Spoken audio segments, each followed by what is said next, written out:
Hey, tonight we are going to talk about a day in the life of a shoemaker in 18th century Prague.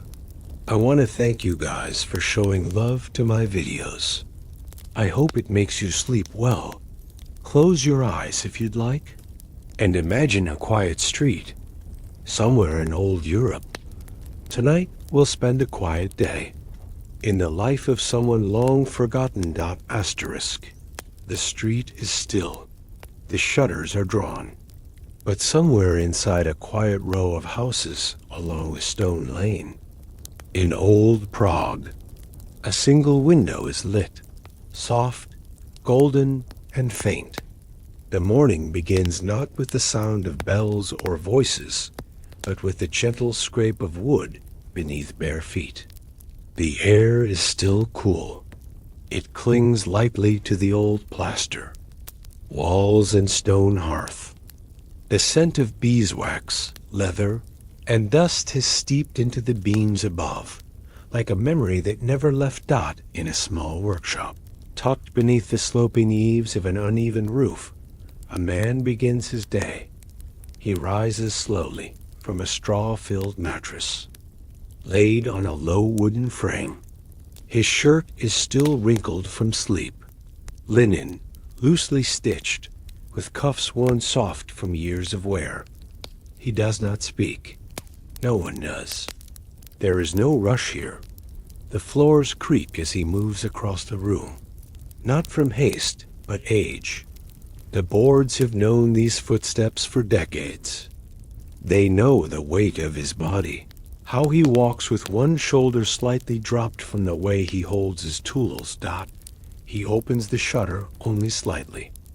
The morning light is pale, barely brushing the tops of the chimneys across the lane. A milk cart passes slowly outside. The wheels turn without rhythm, the sound muffled by damp cobblestones. He lights a stub of a candle, even though the sun is rising. The light from outside is too thin to work by Dot in the corner of the room. His workbench waits, the same one his father used. Its surface is knit and darkened with old polish, drops of wax, and grooves left by carving knives.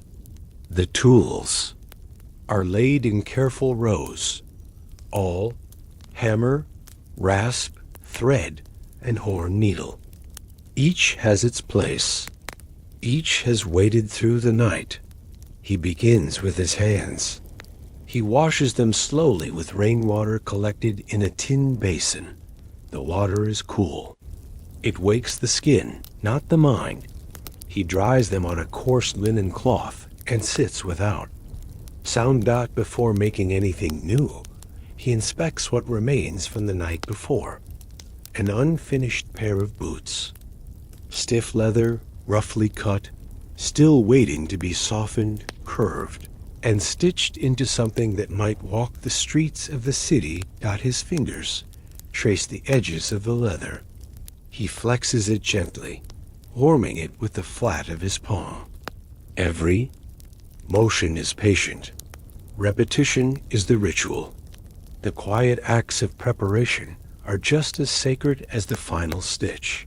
He softens beeswax with the heat of his breath and rubs it slowly along a length of thread, over and over, pulling it taut between his hands until it stiffens and shines. Outside, a neighbor tosses wood into a hearth. A faint knock of heels down the lane. A child yawns on the other side of the wall. But inside the shoemaker's world, there is only leather, light, and the steady sound of breath. Asterisk, asterisk. Mid-morning arrives with little ceremony. No bells, no rush. Only a longer stretch of sunlight along the wooden floor, and the warmth that begins to rise in the shoemaker's hands. The tools are ready. The work is not rushed. There is time, and always has been, for proper measure. On the bench lies a hide of cow leather, rich with texture. Its surface bears the faint memory of the animal it once was. Tiny scars, soft creases, and the supple give of years spent under sky and sun.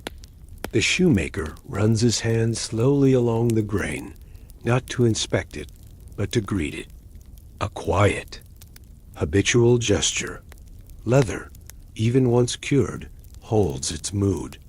Some hides are stubborn, others willing. This one seems calm.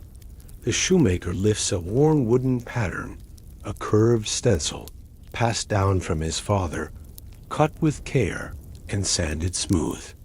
He places it over the leather and traces it slowly with a piece of chalk, drawing the soft arc of the vamp, the upper part of the shoe dot. He turns the pattern for the heel, then the tongue, marking each with quiet attention. The chalk leaves a pale ghost of the shape to come. No line is wasted. The hide must be used with respect. Scraps will be saved, no matter how small dot from beneath the bench. He lifts his knife. It is not new. The blade is clean, but dulled just enough by age to resist slipping. The handle fits his hand exactly. The leather yields under the edge with a satisfying hush, not torn but persuaded. Each piece is cut in order, laid gently aside on cloth.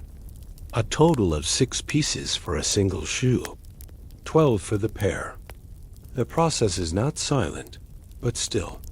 He breathes in time with each draw of the blade. Shorter cuts around the toe, longer slices across the side. Every edge must be clean, every angle precise, or the stitch will twist and the fit will fail. Outside the window, a horse passes slowly. Hooves echo on cobblestones, and for a moment the room hums with their rhythm. Then silence again. He softens the toe panel next, rubbing it with warm, clean hands, pressing gently to give it a rounder curve. Sometimes he breathes against it to loosen the fibers. Warm breath, slow pressure. There are no machines in this room. No clatter, no steam, no iron teeth. Just hands, wax, and quiet rhythm. He places the heel counter between 2 narrow boards, wrapping it with damp cloth and setting a small weight on top, letting the form take shape slowly by time and tension. He sits again. The next piece, the insole, is rougher, stiffer. It will be hidden, but it must hold. He takes an awl and gently punches small holes where thread will later pass, each hole spaced with care. A cat enters the room without sound. It curls under the bench and closes its eyes. The shoemaker does not notice at first. Then he smiles, just faintly, and returns to work. The mid-morning light has softened. Outside, the sound of vendors begins to rise, but only distantly. A fruit cart, a soft voice calling plums, children laughing around a corner. Inside the workshop, the world is narrowed to leather, light, and breath. The pieces now lie before him, stacked neatly, waiting to be stitched. A dozen forms, all born of a single hide, shaped not in haste, but in harmony with the grain. He leans back in his chair, just briefly, and lets the moment pass. Soon, he will thread his needle, but for now, the knife is set down. The chalk returned to its drawer. The cat shifts in its sleep, and a tiny breeze finds its way through the window crack. There is peace in things that take time, and in this room, time is slow on purpose. Asterisk, asterisk. By midday, the tools are warm. The light is higher. The shadows gentler. The smell of wax has deepened in the air. The shoemaker lifts a small tin jar from a shelf. Inside, nestled against soft cloth, are lengths of hand-twisted flax thread, stiffened with beeswax. slightly golden and faintly fragrant. He pulls one gently, lays it across the bench, and sets the jar aside without a sound. Each thread is roughly 2 cubits in length, long enough to stitch a shoe, short enough to avoid tangling Dot. He runs the thread once more through the block of wax, warming it between thumb and forefinger. The friction awakens the scent, a mixture of old honey, wood, and earth. With each pull, the thread gains memory and form. The needle comes next. It is not made of steel, but of polished horn, curved gently at the tip, smooth to the touch, and softened from years of use. He threads it with care, pinching the waxed end between the calloused tips of his fingers. The shoe pieces are now ready. Laid out on a folded cloth, each layer of leather is dry, cut, and gently shaped. Vamp, heel, side panels. Everything waits in the right order. Dot. He takes the insole first, stiff and plain, and rests it on the wooden form. This wooden last is carved to match the wearer's foot. It has been used many times before. Smooth at the heel, worn at the toe, and slightly darkened where hands have pressed over many seasons. He begins the first stitch. Up, single puncture through the side panel, then through the vamp, then the insole. The horn needle slips through the pre-punched holes with a soft resistance. Like threading a path through memory. Dot. He pulls the thread slowly. The wax hums softly against the leather. The first stitch is tight, firm but not strangled. Just enough to bind, not enough to bite. Dot. He repeats the motion. Thread, press, pull, tighten. Thread, press, pull, tighten. Outside, the voices rise again, not sharply, but in the way a city breathes after midday. A woman sells onions nearby. A cart clatters slowly toward the river. A dog barks once, and nothing. Inside the workshop, the rhythm holds. Thread, press, pull, tighten. He pauses only once to trim a small edge of the heel counter with a curved blade. The cut is slight, less than the width of a grain, but precision matters, even when no one else will see it. He adjusts his posture. The stool creaks. A fly buzzes near the window, then settles. He resumes. The sole is thickest. To pierce it requires more than pressure. It requires weight. He places the shoe onto a small iron hook set into the bench. It holds it steady. His awl glides into the leather with careful force, and again the needle follows. The waxed thread forms a gentle seam, pale and tight against the dark leather curve. Some shoemakers use 2 needles, one in each hand, stitching in mirrored tension. But not this one. He prefers the single pass, slower, perhaps, but quieter. He works until the entire upper is bound to the sole. The shape begins to emerge, not yet wearable, but whole in its frame. The leather creaks softly as he flexes the form in his hands, not cracked, not stiff, but pliant, promising. He cuts the final thread, ties a knot no larger than a seed, presses it flat beneath the sole. It disappears like breath on glass. Dot. The shoe is not finished, but it is born. Asterisk. He sets it aside on a linen cloth and rests his hands on the table. The light has shifted again, warmer now. Long shadows stretch across the wooden floor like sleeping animals. Dot. The shoemaker lifts a cup of water to his lips. He drinks slowly, his eyes drifting toward the half-open window, where the breeze has just begun to stir. Another shoe waits. But it too can wait. Time, like thread, must be pulled gently. If pulled too fast, it snarls. If pulled too hard, it breaks. He threads the needle again. Asterisk, asterisk, the sun has shifted now. Its rays slant long through the low window pane, touching the far wall with gold. In the shoemaker's workshop, the rhythm slows but does not stop. The pair of shoes sit side by side, not new, not yet finished, but whole. One rests gently on its side, its stitches tight, its form held in place by wooden pegs that dry slowly.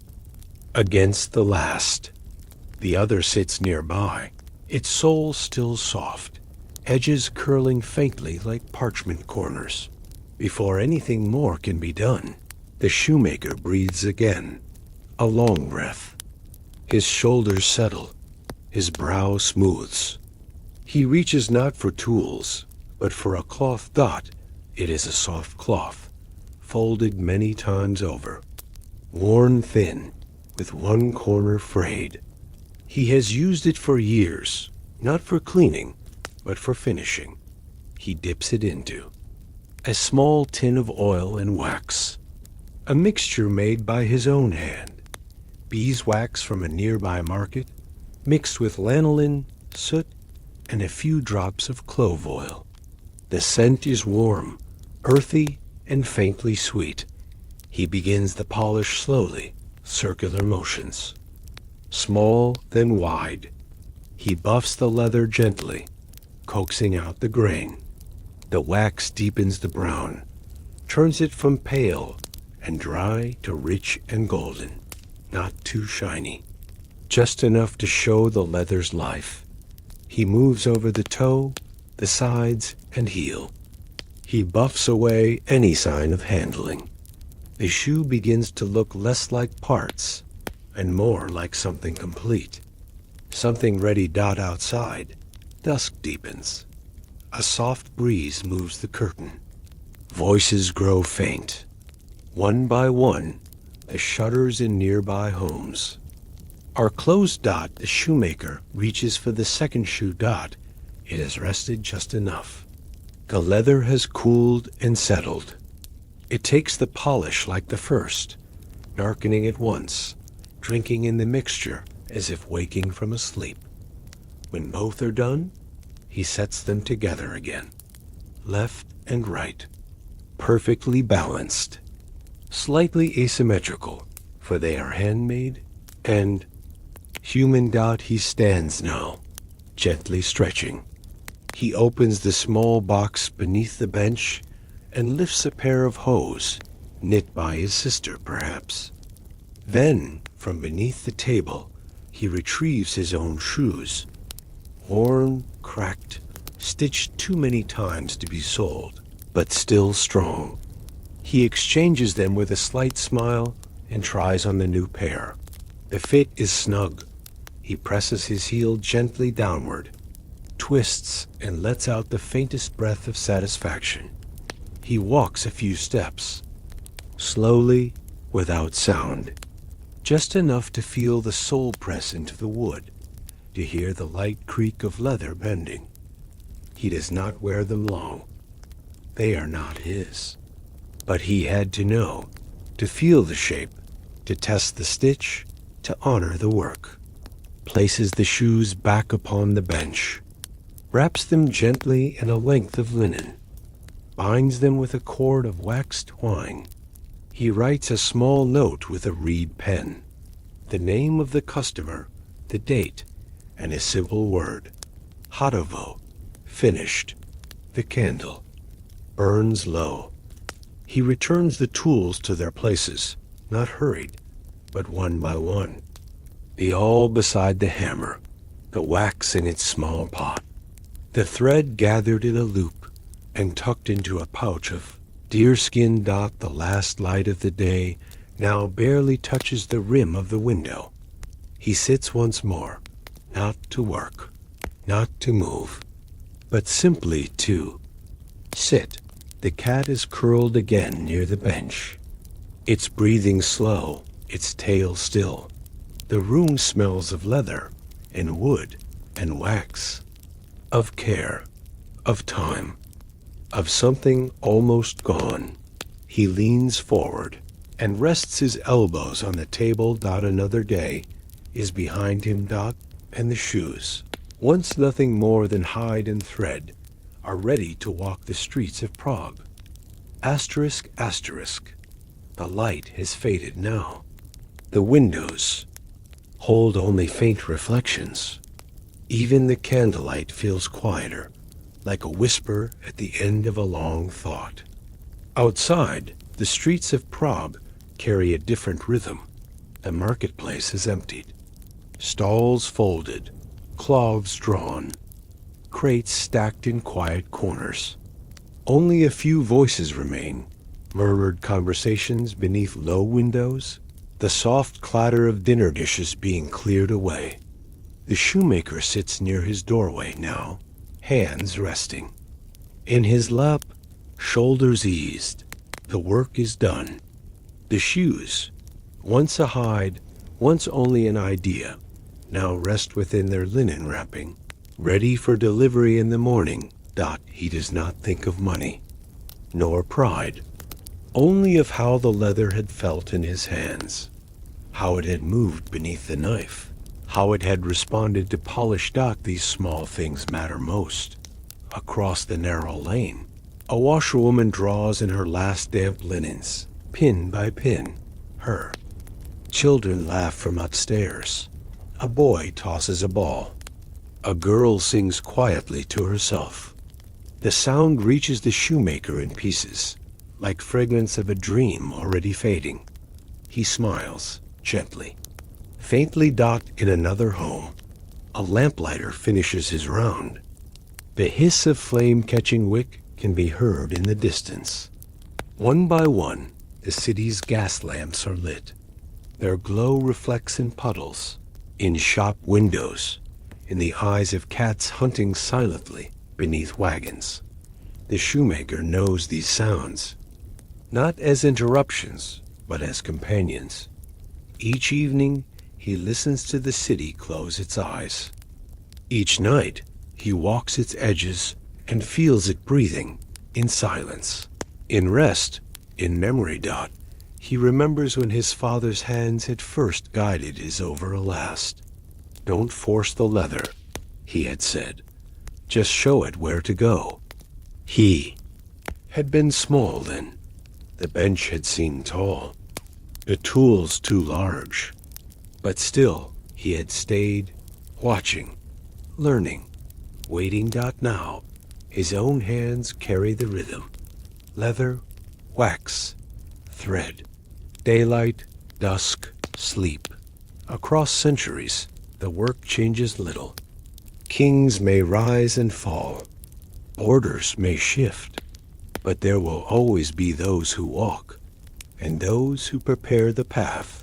Beneath their steps, he thinks of where the shoes might go, perhaps worn by a baker's apprentice, walking through early morning flour on cobbled stones, or by a clerk, pacing the quiet echo of a parish hall. Perhaps they will find their way across bridges, down alleys, through the snow-drifted squares of winter, or simply tread the same few streets, day after day, becoming familiar with the shapes of their home. Wherever they go, his hands will go with them, unseen, quiet, but present. The shoes will scuff and fade, of course. Stitching will strain. Solace will thin. But perhaps, just perhaps, someone will one day look down, see the wear, and say, "These were made well." That is all a shoemaker ever truly hopes for. The city bell chimes softly, a half-hour past twilight. He lifts himself gently from the stool and closes the workshop door behind him. Inside, everything is where it should be. Tools in their places. The cat curled like a comma on the bench.